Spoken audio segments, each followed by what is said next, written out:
नमस्कार मित्रों। जैसा कि आप जानते हैं कि आजकल नवरात्र चल रहे हैं और द्वितीय नवरात्र है आज। सबसे पहले मैं आपको नवरात्र की शुभकामना देना चाहूँगा और माँ ब्रह्मचारिणी का दिन है आज। लेकिन मैं यहाँ पे देवार गांव में आया हूँ, पौड़ी के पास, खांडू शरण के पास। और यहाँ पर एक परिवार है जो कि अप्रैल 2017 से काफ़ी परेशान है, क्योंकि जिन सज्जन को आप देख रहे हैं इनका नाम विक्रम रावत जी है। आप संयुक्त चिकित्सालय श्रीनगर में नौकरी करते थे। करीब 12-13 साल इन्होंने वहाँ पे नौकरी करी। चतुर्थ श्रेणी के कर्मचारी थे वहाँ पे। और अचानक 4 अप्रैल 2017 को इनको पैरालिसिस का, या जिसे फालिस या लकवा कहते हैं, उसका अटैक हो गया, जिसकी वजह से इनका एक हिस्सा शरीर का एक सही ढंग से काम नहीं करता और दूसरा ये बोलने चालने से भी लाचार हैं और एक तरह से समझिए कि अपने जो दैनिक क्रियाकलाप हैं उनको भी नहीं कर पाते।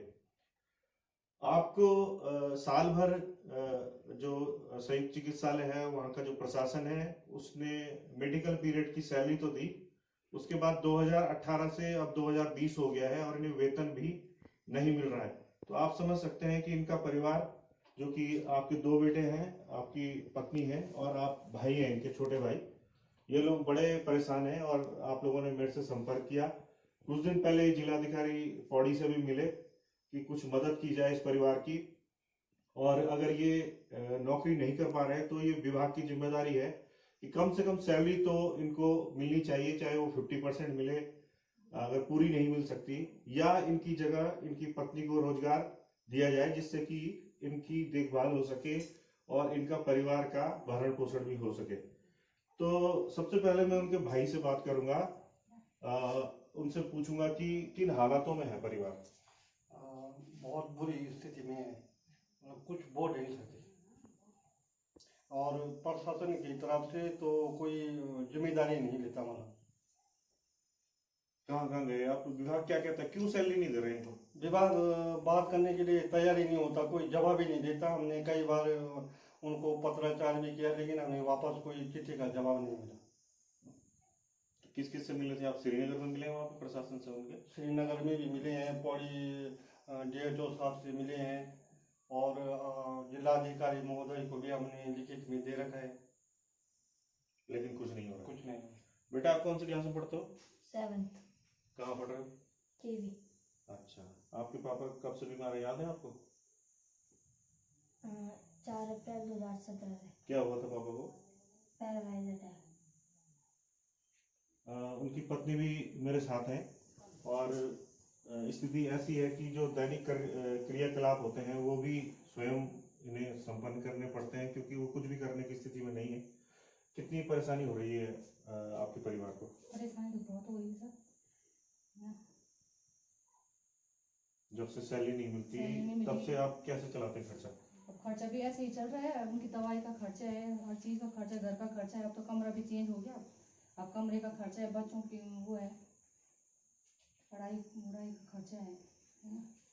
या तुम हमें सैलरी दो या तो हमें नौकरी दो बस। अगर आपको नौकरी दी जाए तो आप करेंगी नौकरी? हाँ जी, नौकरी करूँगी। बेटा आप कौन सी क्लास में हो? 9th। अच्छा, पढ़ाई फीस वगैरह माँ कहाँ से देती है, कैसे चलता है खर्चा? कुछ आपको है आइडिया कि कैसे, क्योंकि पापा बीमार है? तो आप ये देख रहे हैं कि ये परिवार काफी परेशान है यहाँ पे। और क्योंकि नवरात्र चल रहे हैं, एक तरह से मैं देवी माँ से भी विनती करूंगा, प्रार्थना करूंगा कि इस परिवार को कहीं से राहत मिले। और मुझे लगता है कि जो इनका स्वास्थ्य विभाग है और होम्योपैथिक डिपार्टमेंट के अंतर्गत ये आते हैं, और ये विभाग हरक सिंह रावत जो कि वन मंत्री भी हैं उनके पास है, तो उनसे भी निवेदन करूंगा कि उनके गृह क्षेत्र का ये मामला है। तो ये जो रावत परिवार है यहाँ पे, विक्रम रावत जी और जो उनके छोटे छोटे बच्चे और पत्नी है और सारा परिवार जो परेशान है, इनको राहत दी जाए। इनको जो सैलरी का भुगतान इनका होना है वो किया जाए, और आगे अगर ऐसी स्थिति रही और ये नौकरी न कर पाए तो कम से कम उनकी पत्नी को एक रोजगार देने की कोशिश की जाए, जिससे कि इस परिवार को कहीं ना कहीं राहत मिल सके। जागो उत्तराखंड के लिए पौड़ी के देवार गांव से आशुतोष नेगी की रिपोर्ट।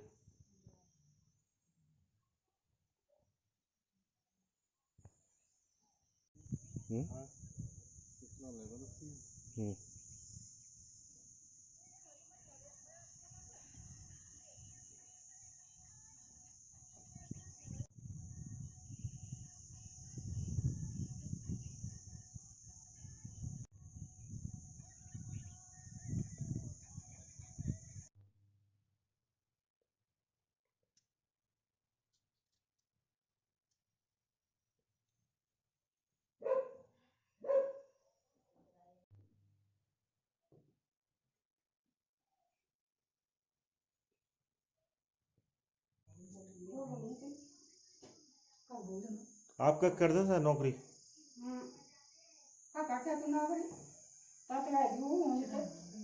क्या करता नौकरी?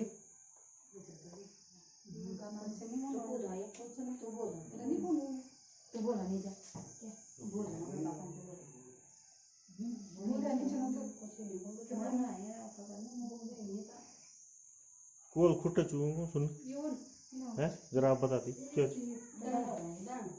ये काम नहीं कर दो आप तो दिमाग सुन दिमाग